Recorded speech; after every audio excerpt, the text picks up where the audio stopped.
Namo tassa bhagavato arahato samma sambuddhassa. Namo tassa bhagavato arahato samma sambuddhassa. Namo tassa bhagavato arahato samma sambuddhassa. Homage to the Buddha, the blessed, noble, and fully self-awakened one. So this is my inaugural talk around the Dhammapada, just taking the verse and just seeing what we can make of it. So the first one is a very famous one. I shall chant the Pali first. Nahi verena verani samantida kudachanam averena cha samanti esa dhammo sanantano. Now, the usual translation is something like this: hatreds never cease through hatred at any time. They only cease through love. This is an eternal law.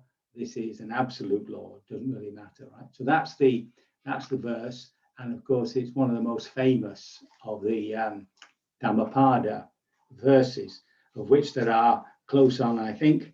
Let me see. 400 or something, aren't there? Oh, God. There's a lot of them anyway. Yeah, well over 400. And most of these, remember, are taken from the scriptures, and there comes a story with it. And the stories can be charming, and sometimes are related, but sometimes I find them difficult to relate to the actual verse. So very fortunately, I have this book, the Dhammapada, which I think is limited in edition by Sri Dhammananda, who was a monk, a Sri Lankan monk living in Malaysia. And he's kindly reduced the stories to something quite manageable. So I shall read the story and see what you make of it. So once there lived a householder whose wife was barren. Being unable to bear a child and afraid that she would be mistreated by her husband and her mother-in-law, she herself selected and arranged for her husband to marry another woman. But on 2 occasions, as soon as she knew the second wife was pregnant, the barren wife gave her food mixed with drugs, causing her to have miscarriages. On her 3rd pregnancy, the fruitful wife kept it to herself without informing the barren wife. But when the latter came to know of it, she again caused a miscarriage. Eventually, the second wife died in childbirth. The unfortunate woman was filled with hatred and vowed vengeance before she died on this barren wife and her future offspring. Thus, the feud was started.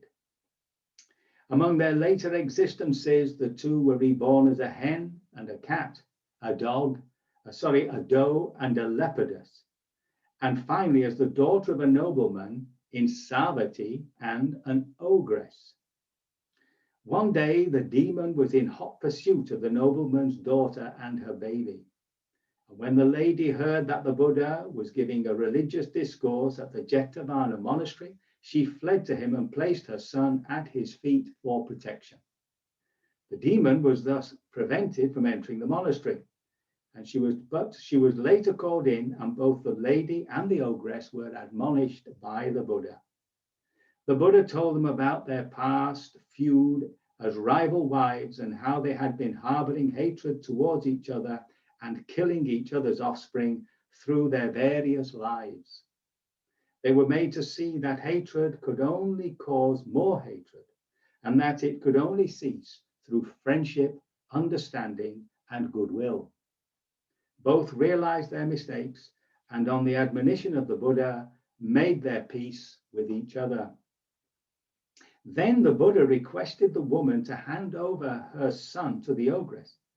Fearing for the safety of her son, she hesitated, but because of her devotion and confidence in the Enlightened One, she handed over her son as directed. The child was warmly received by the ogress. After kissing and caressing the child tenderly like her own very son, The ogress handed over the child back to his mother. As a result of this episode, there was much goodwill on both sides. So here we have a very ancient story with ogresses.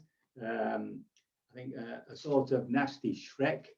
And I presume that there's a kernel of truth in the story somewhere. It could be that a distraught husband came to the Buddha and said he had his two wives were you know, at daggers with each other, and could he help? And when they came to see him, he counseled them, and they stopped their fighting. But these three words, of course, hatred is undermined by friendship, understanding, and goodwill. So if we go now back to the verse itself and just look at the Pali. So it's nahi verena verani. Nahi just means no or not. Now, host vera, that's the root word. It means hatred, revenge, hostile action. And this is not semantic. This is not pacified. This is not you know, brought to an end by this wrong reaction of more hatred. Kudachana at any time, on any occasion, could be another translation. But it is pacified by avarena. So the Buddha doesn't use the word for love, metta, or some other word, karuna, whatever. He simply puts a negative, avarena, which means that the reaction that we have, or excuse me, the response we have to another person's anger or hatred can be varied. It doesn't have to be just love, as we'll see in a minute. And this is an eternal truth. This is an absolute law. And we'll see that it's an absolute law when we understand the psychology of it. So if we just consider ourselves for a moment and just think back when we've hated somebody, you know, when we've severely disliked somebody. Could have been a personality thing. It could have been something they did. Or a time when we felt angry. Now, behind that hatred and anger, obviously there's hurt. So something has hurt us, whether that's right or wrong, it doesn't matter. In this case, it's the fact that we feel hurt and we want to get our own back. So we do that through hating, finding a way of getting our own back through revenge, through spite, or we let it all out in a sort of fiery emotion of anger. And that's how we release this hurt, right? We turn it towards hurting the other. So you can see that this process is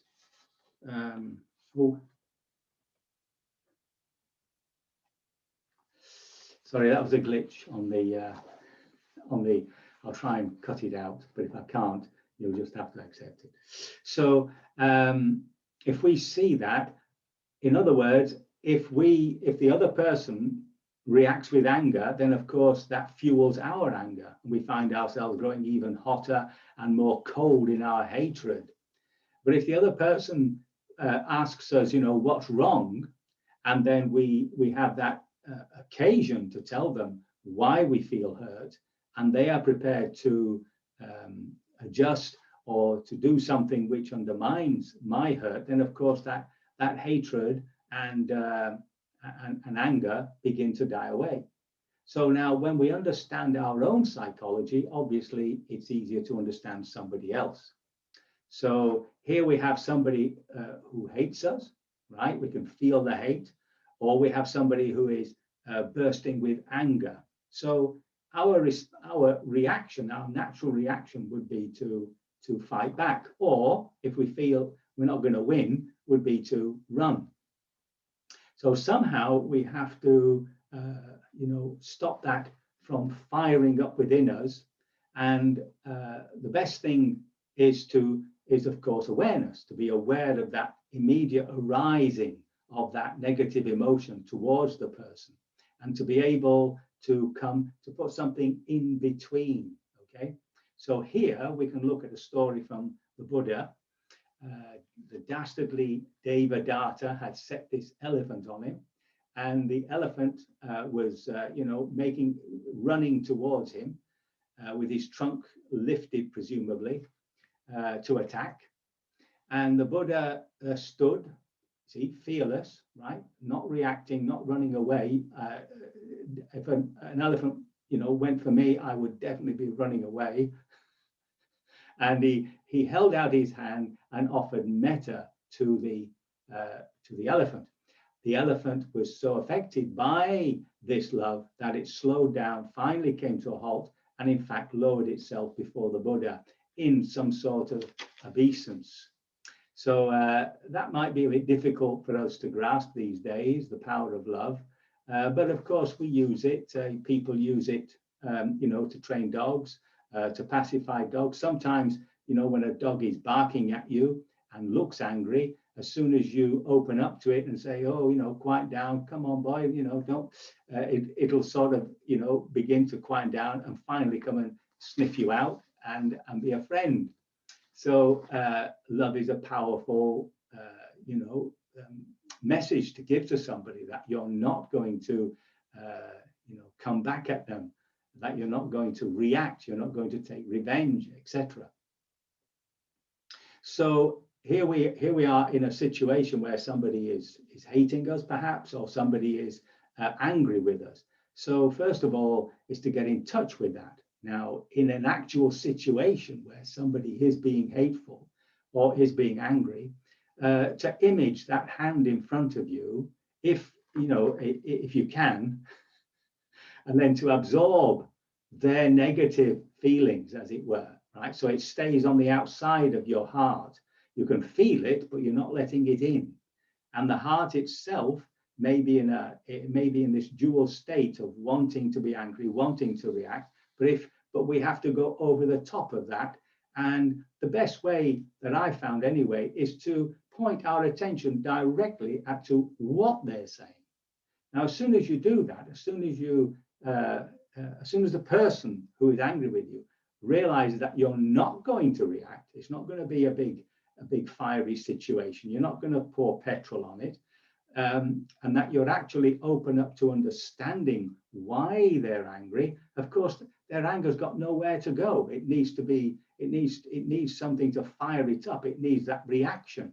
And therefore, the anger begins to settle down. And the more they begin to see that you want to understand them, then of course it slowly fades away, and they begin to explain why they're angry and why they're in a position of hatred towards you.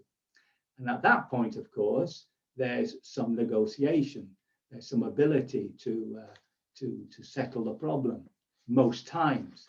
So obviously, this doesn't always work. If the person has set their heart against you, well, that's a situation you have to accept, and maybe you have to leave. Maybe you have to accept that the friendship is over, or whatever that relationship had been. That's an extreme case. Most times we can come to some sort of understanding, and often, more often than not, the friendship is healed. So we have a wonderful example there, the Buddha overcoming this terrible elephant from Devadatta. So that attitude of seeing when somebody is angry or hateful, of actually understanding that they're coming from a position of hurt, there's your compassion. See, so it's not love, it's compassion, it's an empathy, because we've been hurt, we know what it's like. And then the reaction, or should we say, sorry, the response is one of love, the one of opening up to the person and allowing them to express themselves. So that's the teaching of this particular verse,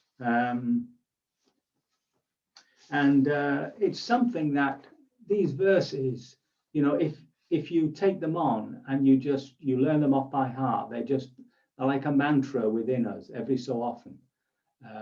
It's actually changing our attitude, or deepening our attitude of how we relate situations which are, difficult for us. So that's the verse. Hatred or anger or anything violent can never be pacified by that reaction of hatred and anger at any time. It's through compassion, through love, that we can bring that to an end. And this is an eternal law, this is an absolute law, right? Because we can see the truth of it within our own psychology. So I can only hope my words have been of some assistance, that I have not caused even greater confusion, and that by your devotion to the practice, you may be fully liberated from all suffering sooner rather than later.